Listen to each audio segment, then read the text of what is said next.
Honesty and humility, does that actually make a difference in the world of next-gen endpoint? I think it does, and to explain a little bit, we're going to hear from Spencer. Now, Spencer, your company, McKesson, made the decision to move over to SentinelOne. Why did you guys make that decision? Well, first off, I think everyone should be in the market for a next-gen antivirus solution. Basically, the old technology doesn't work anymore, not in the modern environment. But then secondly, many technologies, next generation technologies, fundamentally work, or they go through an assessment process very early in the procurement decision that will show that it works.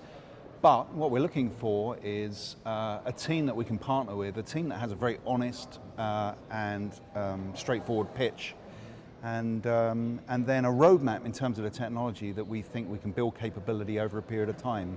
So we weren't actually looking for the fully blown solution day one, but a bold vision that could stretch out for a number of years that filled in the gaps where we felt like there was an opportunity. Yeah. But yeah, to your point, an honest pitch is extremely important. An honest pitch is important. So Daniel, you are the CMO for SentinelOne. Anything that Spencer said, is that resonating with you? Some other companies, are they echoing that sentiment? Well, I'm proud to hear that Spencer saw that with our team. And certainly that's the experience of our more than 2,000 customers that we have here at SentinelOne. We're proud to have sold 3 of the Fortune 10, numerous Global 2000 accounts, and doing what you say you're going to do, not only from a sales process standpoint, but also from a product standpoint. It's how you win credibility and trust, and we can lose it in a second too.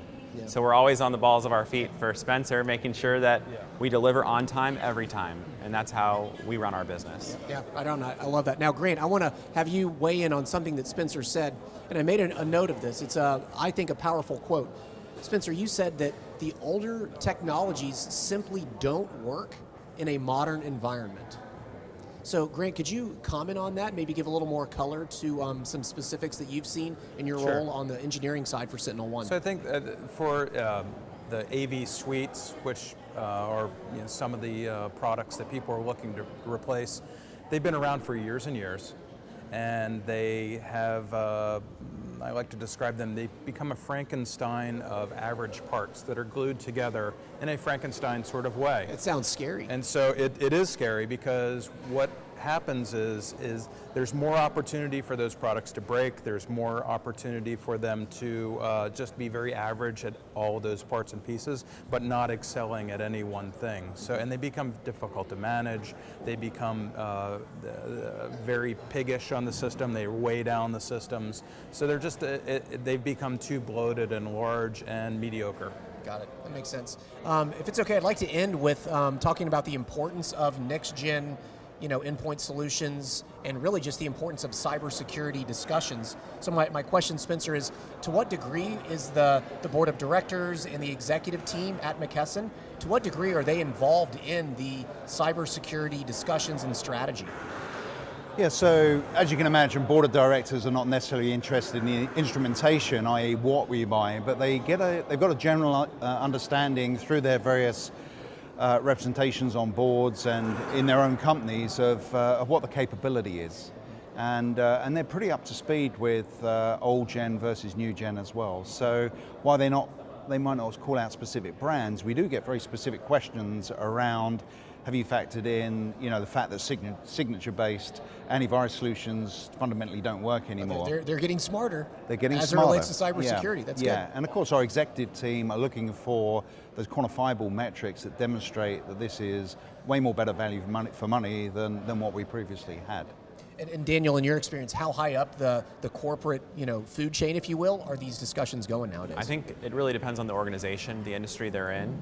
When you're talking about confidential information, patient information, proprietary recipes, items of the sort, it's a very sensitive topic even at the board level. But really our job for any customer is to keep them out of the news. We've failed if for whatever reason they're in the news in something related to cybersecurity. We have to scratch our heads. Luckily, we've never had that situation, but I think that's probably something a reality that Spencer lives with every single day is, I want tomorrow to be the day that I still maintain my ability to not be in the news, at least not about cybersecurity. Let it be growth, stock prices, all those wonderful all the things, good stuff. not cyber. Totally. Well then, Grant, let's end with maybe an easy topic. So we started the conversation with things like humility and honesty and how important that was for McKesson. Hopefully very important for a lot of other companies out there as well. But I know we had talked off camera about simplicity and ease of use. I see, Spencer, you're nodding your head. Was that important for your decision criteria as well?